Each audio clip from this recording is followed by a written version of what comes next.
pero esta cosa no se quiere poner en on. Antes se puso, ¿no? O sea, antes la estuve usando y sí se escuchaba como, ah, gracias. Gracias.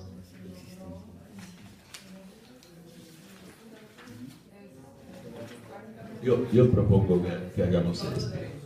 Ahora, en esta segunda parte, falta todavía una hora, concluir a la club y luego pasar definitivamente a la ronda de preguntas. Si hay ronda de preguntas tal como para llenar el tiempo, perfecto. Si no, podemos pasar a la lectura de un anti-Laclau, más bien. No es un anti-Laclau porque escribió 30 años antes que Laclau, y son dos, Titella y Germani, que son dos sociólogos argentinos que obviamente, por argentinos, fueron los primeros en estudiar el populismo en los años 60 en el contexto latinoamericano. Pero Laclau yo creo que merece mucha atención porque este es un corpus de doctrina mucho superior a las cosas que veremos después de él. O sea, este sí creo que da en el blanco. Los otros se acercan y dan un tipo de descripción más histórica y de crónica que conceptual, como hace Laclau. Pero vamos a enfrentarnos con uno de los problemas más serios que encontramos en Laclau. La idea de incluir en las demandas a las que llamaremos así demandas del lumpenproletariado, o sea, dicho francamente, de los delincuentes. ¿Por qué? Les recuerdo que la importancia, digamos, la influencia de Foucault sobre las luchas de los años 70 pudo extender la atención de las partes en lucha hacia las luchas que se llamaron de los presos para los derechos en las cárceles. En un populismo actual muy discutido, el chavismo es no solo en la teoría, sino en la práctica introducido el elemento del lumpenproletariado como elemento del gobierno, digamos. Vamos a ver cómo justifica esto Laclau y cómo no lo justifican Marx y Engels. Es más, voy a empezar de Marx y Engels. Y Lenin también. Todos no ven de buen ojo el contacto entre el movimiento político socialista y el AMPA y los presos, los presidiarios. ¿Por qué? Por una razón de este tipo. Es gente que se presta a cualquier tipo de juego político. Hay una buena demostración en esto. En las 3 revoluciones con intenciones totalitarias de Europa, en los 3 casos, bolchevique, fascista, nacionalsocialista, muchos de los adherentes eran criminales. El problema es que estos criminales eran introducidos en organizaciones de partido con la finalidad de darles doctrina, pero de utilizar su rabia social, digamos. Repito, es muy normal esto. En el terrorismo italiano de los años 70 existió un grupo terrorista, se llamaba Primera Línea, que tenía su base en las cárceles, porque hubo fuertes revueltas en las cárceles italianas y este movimiento pescaba y cuadros. Y además los brigadistas que eran encarcelados fomentaban estas ideas dentro de la AMPA. No es nuevo en política, es obvio, porque el lumpenproletariado es parte de cualquier construcción. Ahora, la importancia de construcción social de Laclau en este sentido es decir, esta gente es exactamente el elemento heterogéneo a la sociedad que puede llegar a tener representación en la sociedad. En efecto, en Venezuela, los colectivos vienen siendo la aplicación de esto. Se trata de grupos armados por el gobierno, de gente que apoya el gobierno. ¿Y qué necesidad hay de darles armas? Pues es muy evidente, ¿no? Porque en Venezuela la situación está tan dividida, ha llegado a tal nivel de división en nosotros y los otros, que el uso de la fuerza es más que probable, es necesario. Naturalmente esto implica un riesgo. Cuando leeremos a Zizek en la 4ª, entenderemos que Zizek lo ve con mucho peligro esto, porque los criminales normalmente se prestan a estar al servicio de quien tenga más poder. O sea, es prácticamente el beso de un criminal, es un beso del diablo. Están contigo, pero pueden pasar a otros, evidentemente. Vamos a ver cómo justifica esto Lavrov. La distancia entre los contenidos ónticos de una política. Pequeña nota. Aquí se nota el profesor universitario, ¿no? Quiere hacernos saber que conoce a Heidegger. Digo, por uno de izquierda, nada más, ¿no? Recuerden que hay una polémica bastante tonta de un autor chileno, no me recuerdo cómo se llama, que acusa a Heidegger de nazi. Pues es el descubrimiento del hilo negro, claro que es nazi. Evidente, ¿no? Basta su teoría de la verdad para verlo. Entonces, óntico en Heidegger significa en sí, lo que Hegel define en sí, una cosa que existe sin tener conciencia de ser. El término es aristotélico, pasa a Hegel, etc. Ontológico, en cambio, es relativo a la interpretación del ser, o sea, la hermenéutica.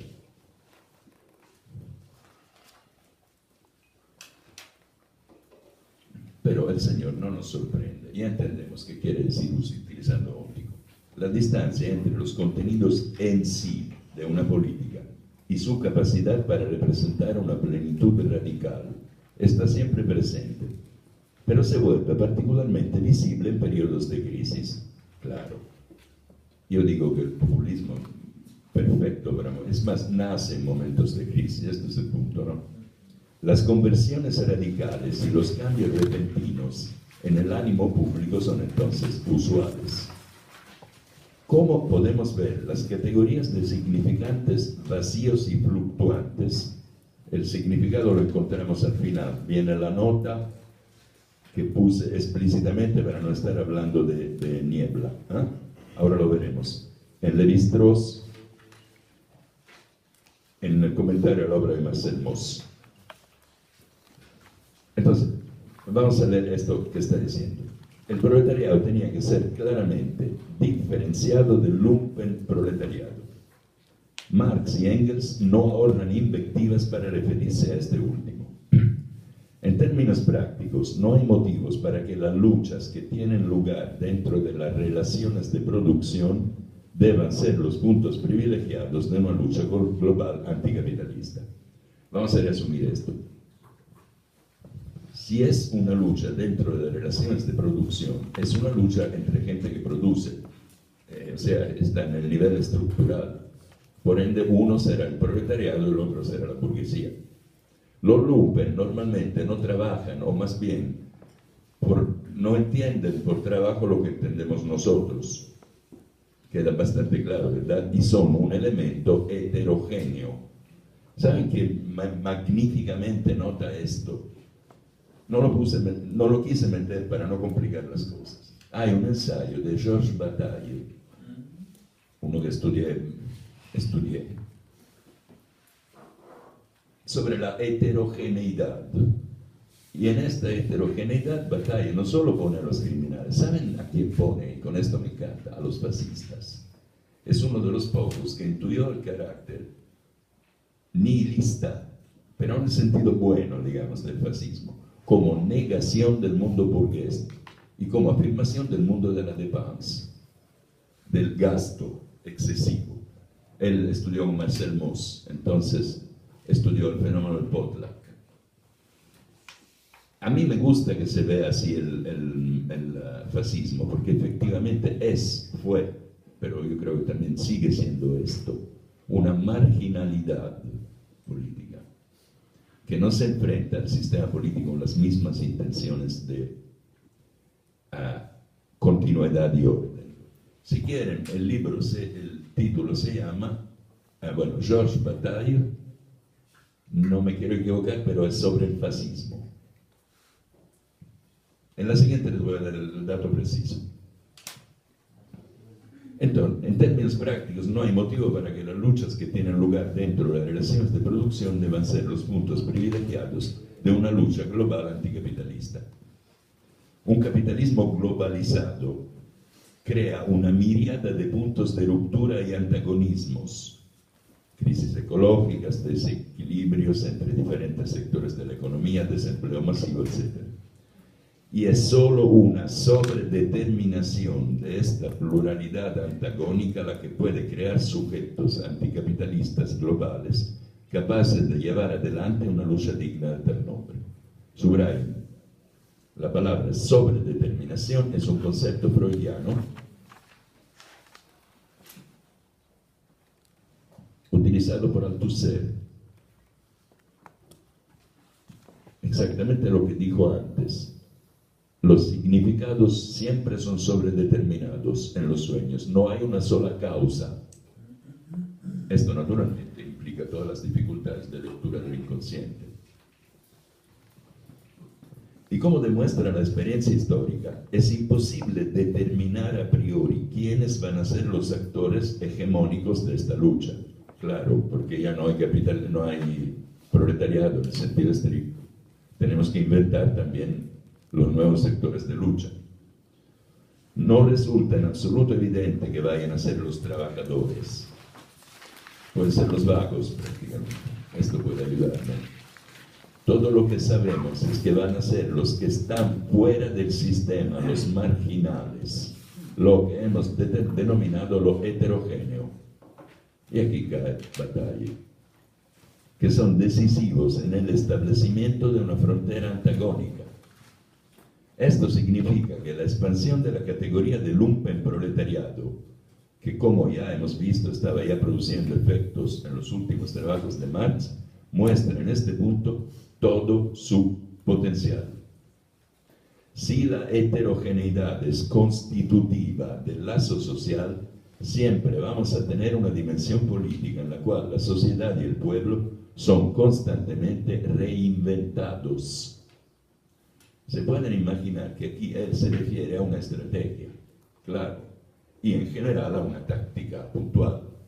Pero es inútil recordar que aquí es fundamental la propaganda.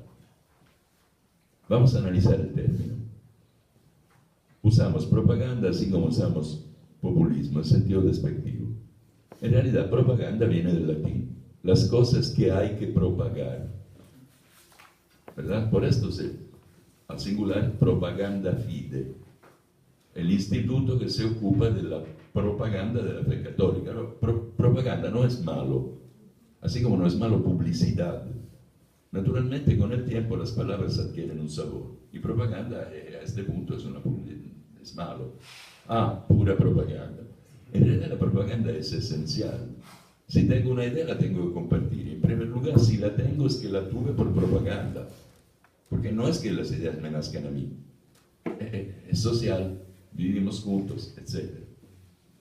Entonces, ¿es mala la propaganda en sí? Bueno, no.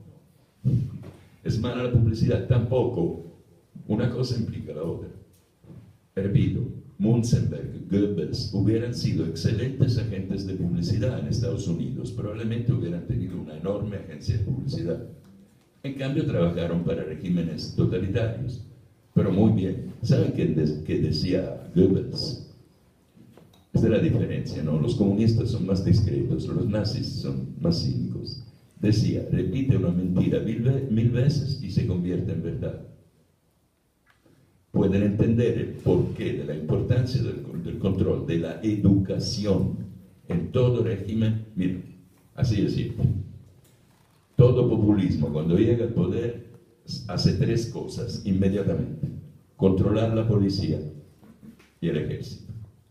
O sea, las fuerzas de represión. Controlar a los jueces y controlar a la prensa. La primera preocupación, cambiar las reglas del juego liberal democrático para tener control sobre estas tres fuentes de homologación social.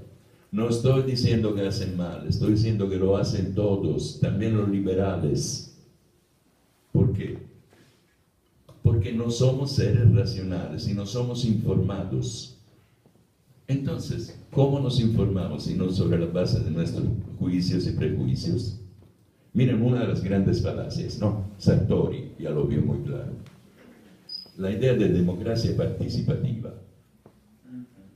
Vamos a hacer un ejemplo. un comité de vecinos de mi calle le dice a Agua y Drenaje, no sé cómo se llama la otra, a la Comisión Federal, que quiere las luces de cierta potencia. ¿Somos técnicos de la luz?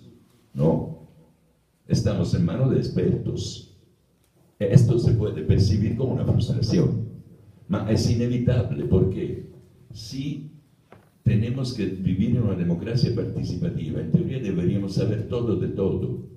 ¿Quién me dice a mí de verdad que a Italia le fue mejor cuando cerró sus centrales nucleares después del desastre de Chernobyl?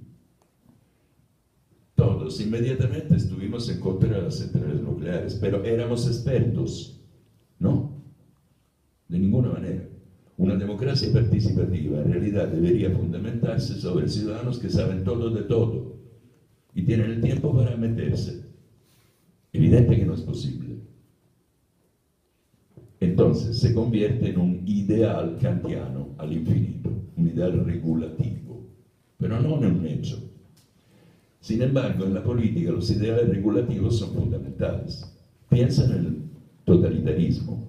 El totalitarismo nunca es totalitario, siempre necesita de un enemigo, posiblemente interior. Cuando se acaba el enemigo interior, lo vamos a buscar fuera. Sí, piensen en esto, porque todas las ideas angelicales de la democracia ya las tenía Rousseau, y Rousseau ya sabía muy bien cuando escribió: una democracia sería posible solo en una sociedad de dioses. Porque una democracia implica no solo conocimiento, sino disposición al diálogo, ¿no? Y no a la confrontación.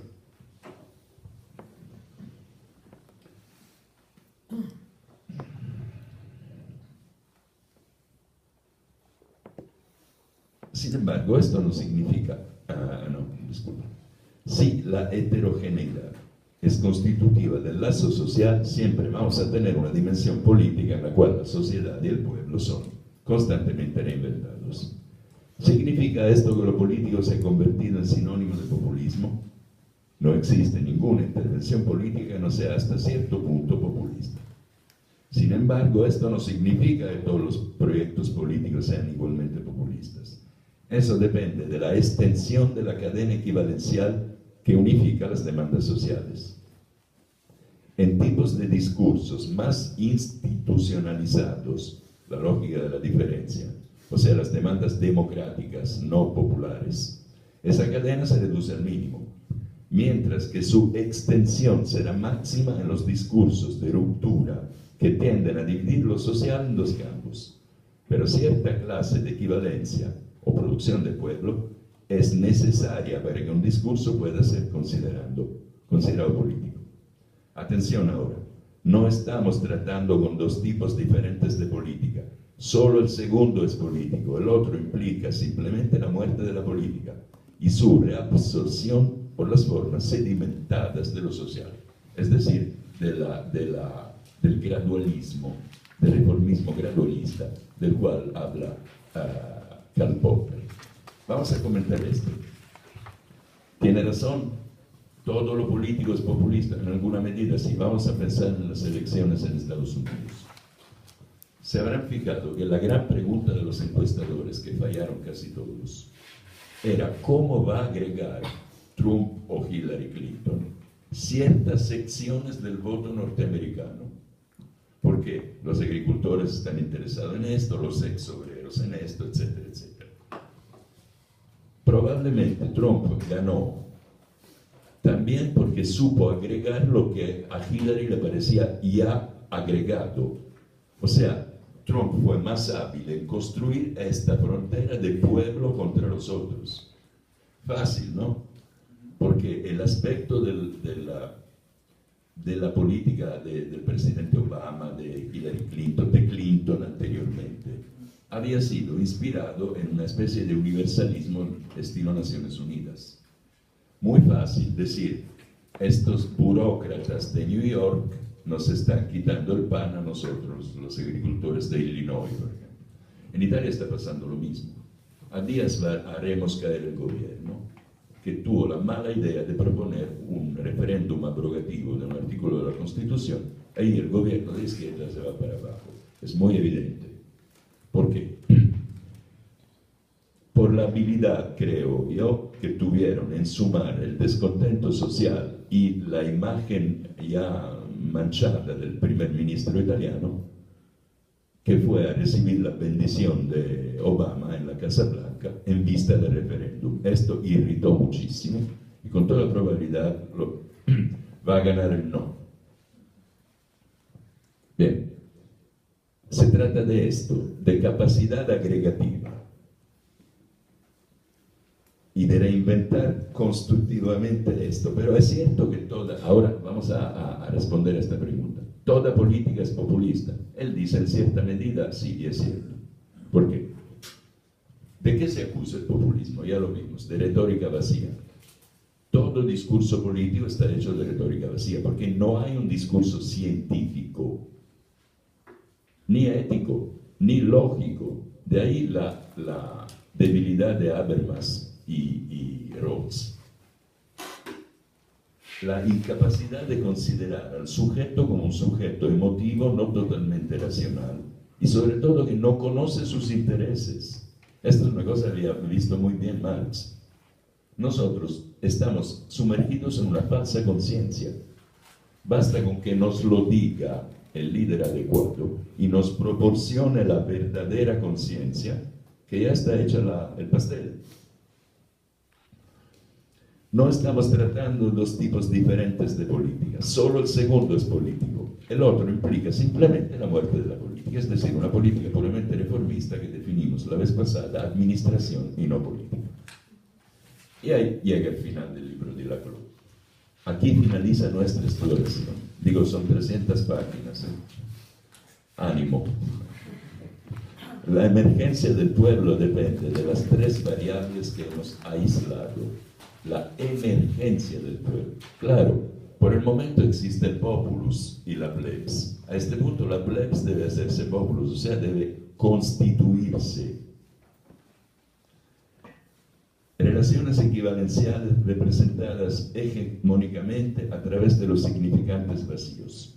Desplazamientos de las fronteras internas a través de la producción de significantes flotantes y una heterogeneidad constitutiva que hace imposibles las recuperaciones dialécticas y otorga su verdadera centralidad a la articulación política. Con esto hemos alcanzado una noción plenamente desarrollada del populismo. Creo que tiene toda la razón, porque es cierto, es la teoría más compleja que tenemos y más compacta. O sea, yo creo, la capaz de crear mayor conocimiento. Efectivamente. Mira, a mí me ha hecho un efecto inmediato. Yo, creo que prácticamente desde que tengo la razón, estoy estudiando el totalitarismo y naturalmente el fascismo. Inevitablemente. Todos los historiadores, por muy sofisticados que fueran, que he leído yo sobre el primer momento de Mussolini, identifican perfectamente la política de Mussolini. Digo, el mejor de todos es Renzo De Felice. Tuve la suerte de ser su alumno en Roma. Desgraciadamente no fue traducido al español. Su biografía de Mussolini rompió el molde de la interpretación tradicional. Él lo mostraba muy claramente, sin utilizar el término populismo en el sentido de Laclau, pero con todas las pruebas. Mussolini fue un gran agregador y proporcionó una doctrina que no era una doctrina. Cambiaba, o sea, repito, definía la doctrina fascista un adaptarse a los hechos. O sea, una no doctrina. Cuando era conveniente, sacaba la interpretación. Esto le permitió una agregación tan fuerte de elementos heterogéneos que al final nació el Partido Nacional Fascista y el intento de totalitarismo en Italia. Esto porque fue muy hábil en condensar. La verdad será, repito, como decía Brecht, pobres de los pueblos que necesitan de héroes. En situaciones de crisis se necesita un gran liderazgo. Si están en el avión y empieza una de las turbulencias de las que te hacen de verdad miedo, ¿dónde quieres que esté el comandante? ¿Dormido o en el mando? Es obvio. Si no existe nadie en el mando, te lo inventas. Se llama crisis. Crisis es en el lenguaje griego, el momento en que una enfermedad o te lleva a la muerte o mejora. De hecho, viene del lenguaje médico, ¿no, doctora? Crisis. Así. Todos los países se encuentran en crisis, no siempre. Hay crisis que son crisis de verdad. La Italia de la primera posguerra, de hecho, se rompió el sistema liberal. En cambio, en la segunda posguerra nació el verdadero sistema liberal italiano. Una pequeña nota antes de la última lectura y luego las preguntas. Nadie habla aquí de este personaje, porque ya casi nadie habla de él en Italia. Se llama Guglielmo Giannini. Era un comediógrafo, un hombre que escribía para el teatro de revista, el burlesque, como dicen los norteamericanos, ¿eh? Periodista, hombre original, andaba con un monóculo, vestía muy elegante, era teatral, un hombre de teatro teatral. Fundó un movimiento que se llamó qualunquismo o cualquierismo en español, defensa del hombre cualquiera. Agregó toda la parte de Italia que no había participado en la guerra civil, el sur, en contra de los valores de los partigiani, de los comunistas, de los gobiernos republicanos. Duró el espacio de una mañana. Llegó a tener mucha representación en el primer parlamento italiano, la constituyente. Luego se lo comió vivo, adivinen quién, la democracia cristiana. ¿Por qué? Porque la democracia cristiana no solamente tenía raíces en la política italiana, sino que tenía la doctrina católica. Y la doctrina social católica es miti liberal y miti socialista. Se fundamenta sobre principios no ni liberales ni socialistas, pero corresponde a un hombre que aprecie los dos sistemas. O sea, evidentemente, los partidos socialdemócratas en Bélgica, Italia, Francia, España, eran partidos del Estado social. Claro que a este punto la protesta se le seca. Y este Giannini pasó al folclore político, digamos. No tenía además la verdadera personalidad de un líder y además la desgracia de que el líder ya lo habíamos tenido. Habíamos tenido que enseñarlo colgando de los pies con su amante y sus amigos en Milán, en una de las escenas más trágicas de la historia italiana. O sea, Italia salió de la aventura mussoliniana vacunada en contra del líder. Y esto es un desastre, porque el primer tonto que se presenta como líder, 40 años después, Berlusconi, pudo agregar no una minoría, una plebs que ya no era muy plebeya con su partido, pero le faltaba lo que tienen los verdaderos políticos, el carisma. Era un hombre ridículo. Al máximo se podía decir de él que bueno que tiene tanto dinero, tantas mujeres, etc. Pero como político, todo el mundo sabía que era un tonto. Y de hecho, contribuyó a arruinar el país, perdió el poder. O sea, en cierto sentido es estrictamente necesaria de ver la figura de un líder que sea un líder. Y esto lo decide el cielo.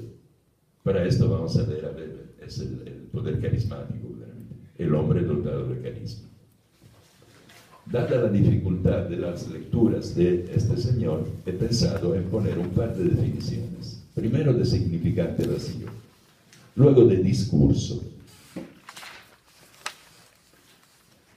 Significante vacío en Lévi-Strauss representa una imprecisada cantidad de significación, en sí vacía de significado y por ende apta para ser cargada de cualquier significado. En italiano decimos, ma che roba è questo? Roba en italiano quiere decir tres cosas. Dinero. En un escritor de los 800 se presenta así, dinero, casas y terrenos.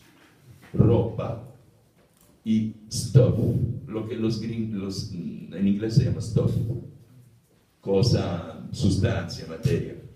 Cuando uno en italiano no tiene la palabra, dame quella roba, dame eso, esa cosa, esto es un significante vacío, lo podemos rellenar. Decimos dame quella roba porque estamos distraídos y no nos viene a la mente que esa roba es una taza o cosas del género. Esto es. Discurso, esto es un poco más complicado, hay que pasar a Foucault, evidentemente. Pero yo aquí quisiera decir un par de cosas. Primero lo leemos. Si el sistema abstracto de reglas formales que gobiernan la combinación y sustitución entre elementos no está ligado necesariamente a alguna sustancia particular, o sea, sistema de significación en la sociedad, como el código alimentario, mobiliario, moda, etc., puede ser descrito en términos de ese sistema. Esta fue la dirección que tomó la semiología desde los 60, comenzando con Roland Barthes, Giulia Kristeva, etc. En los hechos, atención ahora, hubo una aceptación creciente de que el discurso no refería a un grupo particular de objetos, sino a un punto de vista desde el cual era posible redescribir la totalidad de la vida social. Les dije antes, ¿por qué no se habla de Weltanschauung, de visión del mundo? Porque la visión es de tipo platónico. Esta no es una visión de algo objetivo, es la construcción de lo objetivo. Estamos en pleno nihilismo, evidentemente, y en la teoría, fundamentalmente nihilista del segundo Wittgenstein. Ahora, repito, no debemos tratar el nihilismo como el gato negro. Es una condición, el nihilismo es la condición de nuestra cultura, desde la muerte de Dios en adelante. Se trata de aceptarlo o cerrar los ojos frente a él. Mas si no se entiende que vivimos en una época nihilista, estamos fuera de la época. Yo quisiera decir que, desgraciadamente, no he tenido el tiempo de estudiarlo. Si algún día voy a tener un mes libre, me voy a meter y comprobar que esto, el discurso, es de tipo idealista. Alguien tiene que haberlo hecho, seguramente, desde el punto de vista del materialismo. Aquí, repito, no se trata de constatar una verdad, sino de construirla. Ahora, según la teoría de lo trascendental en Kant, que ha pasado a Fichte, esta construcción es objetiva. Según la teoría postmodernista, no es objetiva, porque no existe el objetivo. Esta es la consecuencia del nihilismo. En realidad, si no existiera este pacto social sobre el significado, cosa que Nietzsche identifica también con lo impositivo, y tiene toda la razón, sería imposible hablar. Porque si digo taza, según la teoría de Nietzsche, me estoy refiriendo a una impresión sensorial que traduzco en una palabra metafórica. Metafórica que puede ser rellenada. Entonces la sociedad hace que taza signifique esto, pero en realidad no significa nada. Significa la abstracción que hago yo y supongo a los otros de movimientos mentales, digamos, más bien nerviosos. Al acabarse la idea de verdad, la idea de cuál es mi Dios, de qué Dios estoy yo al servicio, se hace perfectamente actual. Repito, pensando en Max Weber, cada uno de nosotros sirve algún valor. Estos valores están peleando entre ellos. Y la política es el lugar donde se puede decidir si la pelea va a ser violenta, retórica o ninguna otra cosa. Porque en política o hay retórica o hay violencia. Y la retórica no es violencia al significado, es intrínseca en el significado.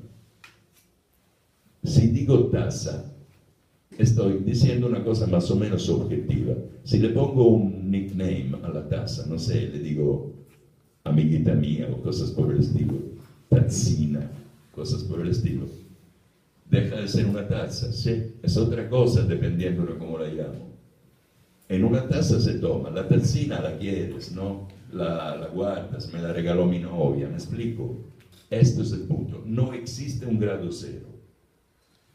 Al librarnos de la verdad, Nietzsche nos ha dado una gran tarea, tener cada uno la propia y hacerla accesible a los demás. Y sobre todo accesible a uno mismo. Pero por esto es un gran filósofo, ¿no? Discurso.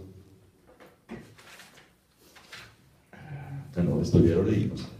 Se aplica el formalismo estrictamente. Si se aplica el formalismo estrictamente, esto significa que las diferencias sustanciales entre lo lingüístico y lo no lingüístico también tienen que ser descartadas. En otros términos, que la distinción entre acción y estructura se convierte en una distinción secundaria dentro de las categorías más amplias de totalidades significativas. Este punto ha sido destacado por él y su señora y aproxima la teoría del discurso a las conclusiones alcanzadas por los trabajos del Wittgenstein tardío, es decir, la noción de que los juegos del lenguaje incluyen tanto el lenguaje como sus acciones, en la cual está tramado. Les recuerdo que el segundo Wittgenstein, Investigaciones Filosóficas, describe el lenguaje como una vieja ciudad rodeada por otros barrios nuevos, y describe el lenguaje no según su significado, sino según el uso que le damos. Por ende, parece que las palabras no están ligadas a una realidad que esté fuera de lo nuestro. O sea que cuando hablamos de juegos de lenguaje, son juegos, porque los juegos implican reglas y acciones. Si juego ajedrez, hay un tipo de regla y una acción. Si juego dama, otro. Si no es nihilismo esto. Cierto que es nihilismo.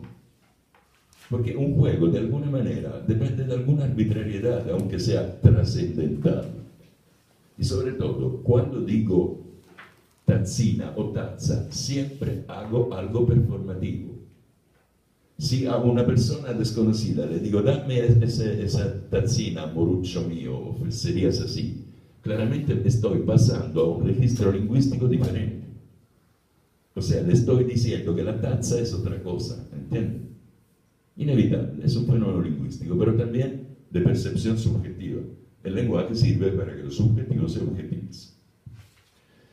Oh, y hemos dejado la clavo atrás, pero encontraremos su señor al final porque tiene una fuerza polémica que a mí me parece admirable. Ahora tenemos 25 minutos, digamos 20 porque se enfrían los tardes. Y digamos que las preguntas aquí son bienvenidas. Lo que sigue, de alguna manera, es un poco en descenso, porque esto fue más difícil. Los siguientes parece que estaremos leyendo artículos de periódico hasta que no se llegue a Zizek. Zizek es sofisticado y su crítica a la clave es muy fundada. O sea, es un encuentro entre dos escribidores de alto nivel.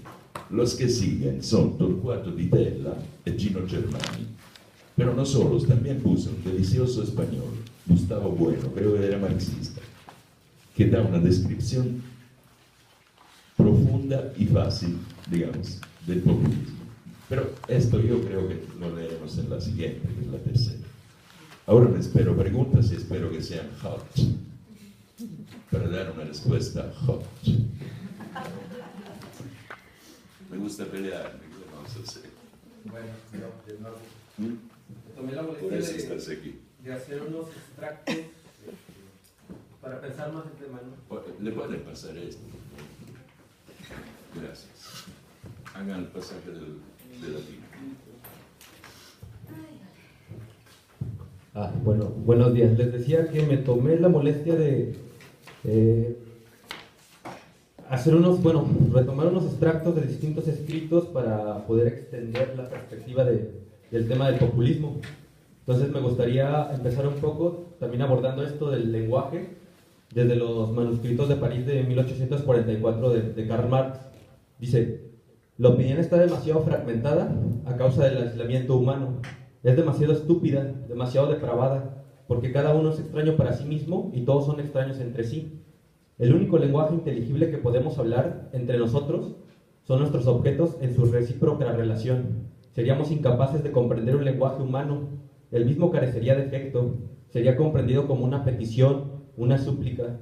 Por tanto, sería visto y sentido como una humillación y consiguientemente sería pronunciado con vergüenza, con sentimiento de envilecimiento. ¿Puedes leer un poco más lento, Víctor, por favor? Porque... Sí, disculpe. Gracias. Mientras que por la otra parte lo recibiría y rechazaría como una insolencia o una locura. Nos encontramos mutuamente enajenados del ser humano, a tal extremo que su lenguaje directo nos parece un atentado contra la dignidad humana, mientras que el lenguaje enajenado de los valores cosificados parece dignidad humana justa, segura de sí misma y conforme consigo misma. Víctor, cuando termines, te pido la palabra, cuando termine la lectura de esto de Marx, porque tengo una respuesta que puede ayudar. Ok, bueno, ahí termina esta cita de los manuscritos del 44. Quisiera decir esto. En lo último leíste, queda claro que Marx tiene el concepto de naturaleza humana, lo tenía también Marcuse. Ahí viene la nueva izquierda, niega el concepto de naturaleza humana porque es metafísico. Además, yo diría que tampoco es hegeliano, porque para Hegel no existe tal cosa, el hombre se la hace. ¿Ves por qué el 68 terminó mal? O sea, ganó en algo, pero no ganó en todo, precisamente porque era metafísico. Cuando yo entro en un movimiento que me promete la realización del hombre, yo pienso en el cristianismo, aunque sea una realización diferente. Pero nosotros queríamos ser anticristianos, y eso no fue posible. El 68 en realidad es una mascarada de elementos, pseudo esto, todos coagulados alrededor de la idea de una naturaleza humana ofendida. Terrible. Gracias, Víctor. Fue muy oportuno leer esto. Sigue, por favor. Ok, ahí va ahora, por ejemplo, una visión distinta de las revoluciones que tú interpretaste. Por ejemplo, el discurso crítico de Marx se despliega de esta manera. Dice, hay que pasar de la lógica hipostasiada de Hegel a un discurso epistemológico-político que permita realizar la praxis. Luego, el gran momento crítico fue en 1917 y 1923, con el primer asalto proletario a la sociedad de clases, ¿no?, de la revolución bolchevique. Pero ahí lo que ocurrió fue que no triunfó, aunque aparentemente lo hizo. ¿Por qué? Porque ahí fue derrotada la comunidad humana por el valor y su proyecto. O sea, se renunció al proyecto del hombre total y jamás se hizo la crítica de la producción de mercancías ni de valores. Sí, repite los últimos tres renglones lento. Okay. Lento. Del 17 al 23, sí, con toda la ola de insurrecciones que se vienen en Alemania, en Italia, en Hungría, en Europa continental, y pierden, y es aniquilada la parte más radical del proletariado en armas. Se pierde totalmente el proyecto del hombre total de Marx y el proyecto de la comunidad humana basada en la no producción de valores, que es el fundamento del capitalismo, que a veces se lee el marxismo como el marxismo-leninismo, pero eso no era el discurso crítico de Marx, aunque Marx, como por ejemplo le hace la crítica a Karl Korsch, que dice, Marx era un teórico proletario, pero era un político jacobino. Es una de las tantas paradojas que existe en un ser humano de carne y hueso, ¿no? Entonces, el populismo es una manifestación más y subdesarrollada del proyecto socialdemócrata del capital. Entonces, lo que nosotros creemos que es marxismo, en realidad es un proyecto socialdemócrata. La socialdemocracia se define como el proyecto burgués para los desposeídos de la tierra. Entonces, eso que se conoce comunismo ni siquiera es comunismo, porque no contiene la crítica del trabajo, ni la crítica del valor, ni la crítica del fetichismo. Por el contrario, se afirma el capital porque se afirman sus fundamentos, solamente que se despliega desde otro discurso ideológico. Atención, que también el concepto de fetichismo viene del concepto de verdad, que es metafísico. Ahora me gustaría Esa leer... es la fuerza del marxismo. Sí. Por esto cayó. Yo tengo otra visión. Por ejemplo, podemos retomar algunos textos de Frank Hinkelamer, el totalitarismo del mercado. Dice... Llevamos adentro un lavado de cerebro de siglos y posiblemente de milenios que nos hace pensar que el mito del progreso infinito es algo realista y el de la madre tierra no lo es. Lo que vivimos como realidad es subjetivo, lo que es un hecho objetivo. Por eso vale, si no somos capaces de desarrollar un nuevo sujeto para una nueva relación con la naturaleza, no hay solución. Pero se trata solamente de la relación con la tierra. Lo mismo vale para la relación con otros seres humanos. En esta realidad subjetiva no hay uno sin lo otro. Lo podemos resumir en la exigencia yo soy si tú eres. Vale en relación al otro ser humano como también con la naturaleza. Es la exigencia, ser realista. Hablar desde el ángulo de la realidad significa hablar en términos realistas. Luego otra cita de Franz Hinkelamer en su texto de la teología del mercado dice así: todo es guerra y hoy todo es la ya iniciada Tercera Guerra Mundial. Esto está escrito en 1982. La primera etapa de esta guerra ha sido contención, la segunda de distensión. Esta segunda etapa terminó, la distensión es la muerte. Ahora estamos en la tercera etapa de la Tercera Guerra Mundial. América Latina y el sur de Asia son escenarios de refriegas de la tercera fase de la Tercera Guerra Mundial, la guerra antisubversiva total. Resulta de esta manera una guerra en contra de la subversión combinada del interior y del exterior. Una guerra en contra de la subversión. Antisubversiva. Ajá, antisubversiva, gracias. Aparece aquella confrontación que ya había caracterizado al totalitarismo fascista de la década de los 30, en contra del liberalismo de los liberales demócratas, por un lado, y en contra de los socialistas comunistas, por el otro. Y para ya finalizar, trataba de concretar esto en la experiencia mexicana, en la experiencia del populismo de Cárdenas. Dice Arnoldo Córdoba en su texto La formación del poder político en México de 1972. Los exponentes revolucionarios de las clases medias inventaron el populismo, no tanto en lucha contra el sistema oligárquico. Para 1914 este ya había sido aniquilado como poder político, como precisamente en la lucha contra el movimiento campesino independiente que comandaba Villa y Zapata. El populismo mexicano, por ello, tuvo una entraña contrarrevolucionaria. Trataba de evitar que el movimiento de masa se transformara en revolución social y se dio un centavo para ganar el peso. Esto es, las reformas sociales para hacer efectivos los postulados de la revolución política. El régimen siguió una línea de masas cuyo objetivo esencial era conjurar la revolución social. Se fundó en un sistema de gobierno paternalista y autoritario.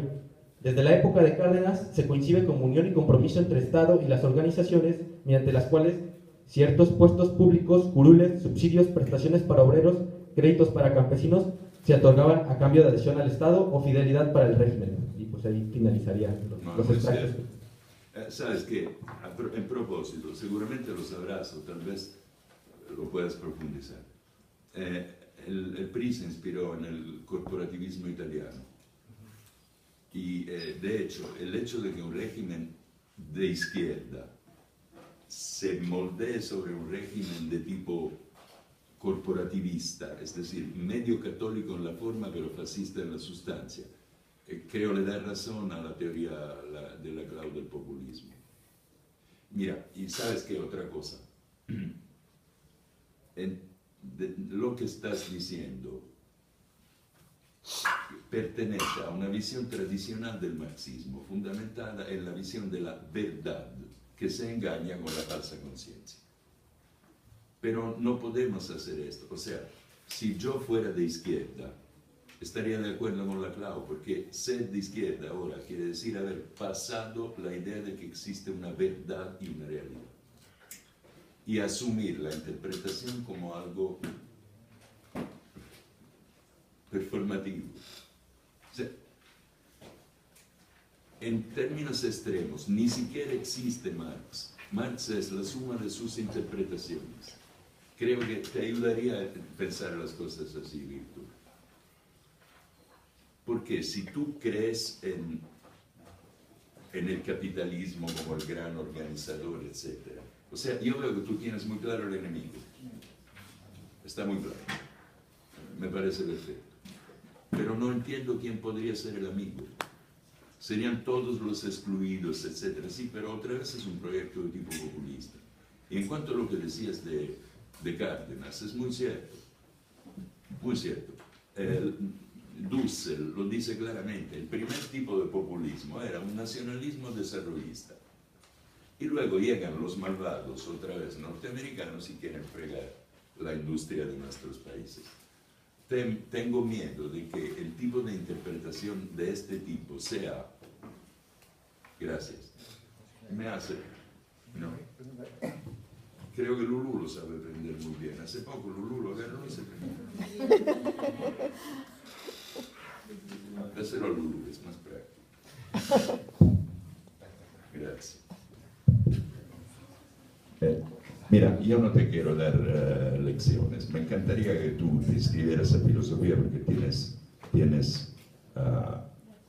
inteligencia. Eres inteligente y apasionado. Me permito decir de qué adoleces. Eres fanático. Tú vienes aquí con la verdad.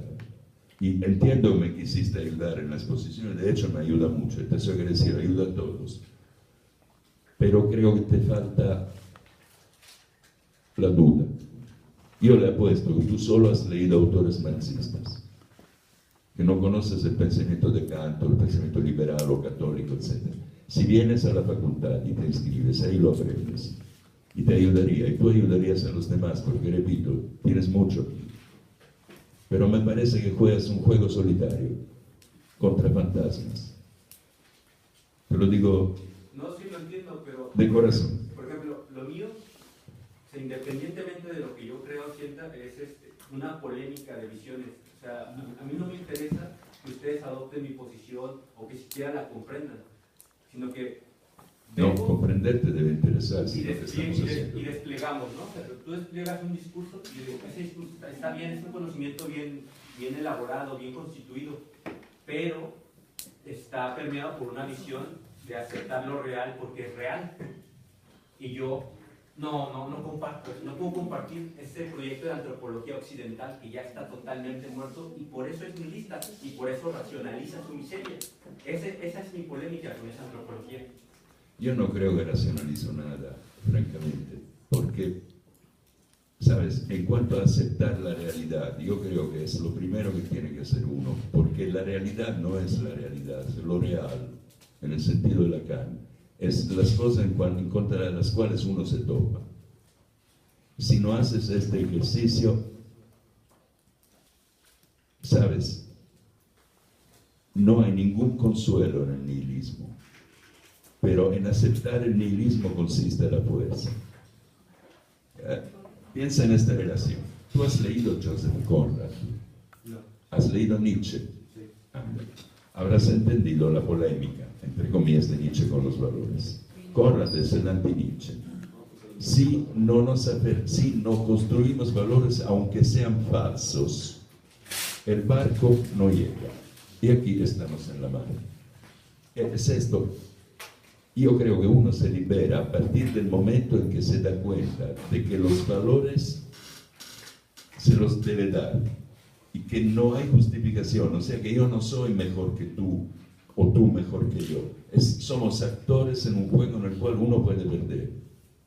Entonces, desde este punto de vista, haría más rica tu inteligencia, un poco de humildad. Yo lo sé que tú estás en contra. Y yo también he sido joven y en realidad también estoy en contra de muchas cosas.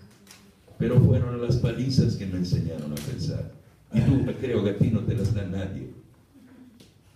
Mira, yo tengo idea de que tú eres tan listo y tan leído, aunque unilateralmente, que has de tener un grupo de gente y tú eres el líder.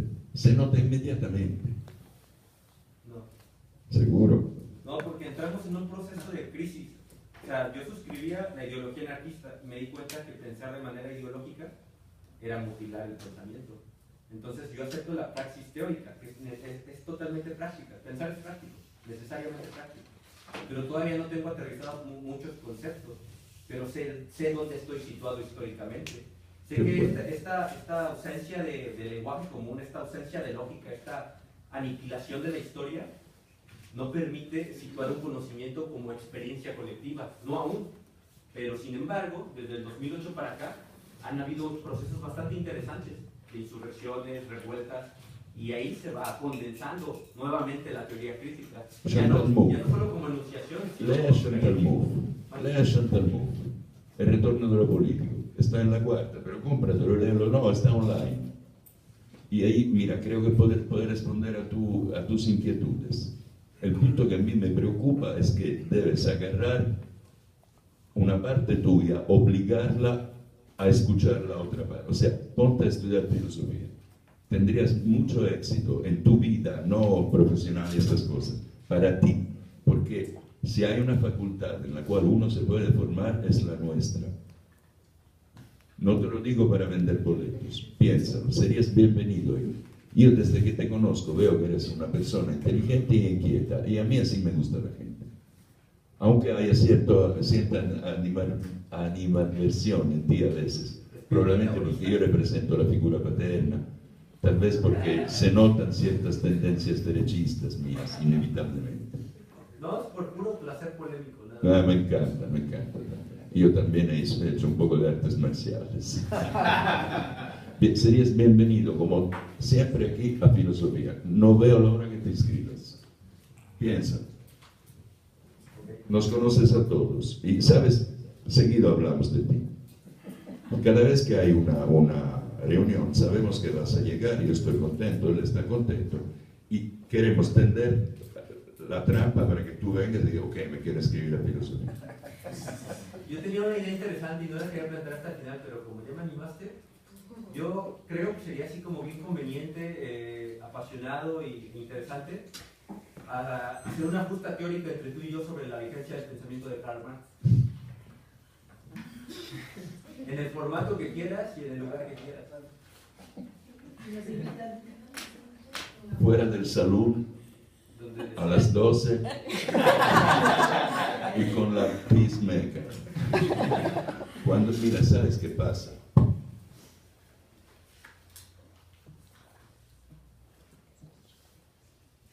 Es una cuestión de, como en el boxeo, no, de peso. No se pone un boxeador de 60 kilos contra un peso máximo. Yo tengo que enfrentarme con gente de mi edad, porque si no, en una conversación, aunque sea polémica entre tú y yo termino enseñándote cosas. Es inevitable. Soy viejo. Y se sabe muy bien que más sabe el diablo por viejo que por diablo. Pero si dejamos de coincidir la relación como educando-educador, como se llamaba Paul Freire, quizás el educador podría aprender del educando. La relación de educando-educador siempre es a la par, no es autoritaria, no es cierto, esto es un invento. Bueno, no sé, es que no has estado en las escuelas de este país y ahí básicamente es una imbecilización sistemática. También en Italia, nada más que nos imbecilizan en latín con griego y al final te sientes más.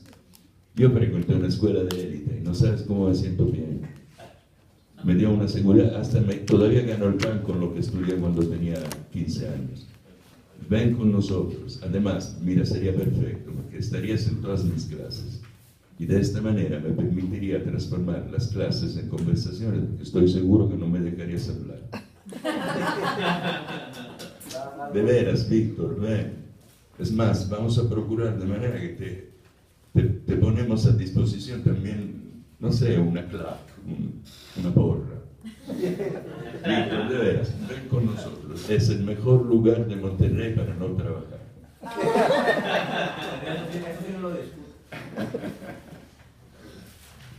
¿Alguna pregunta más? Sí, usted tenía desde antes, ¿no?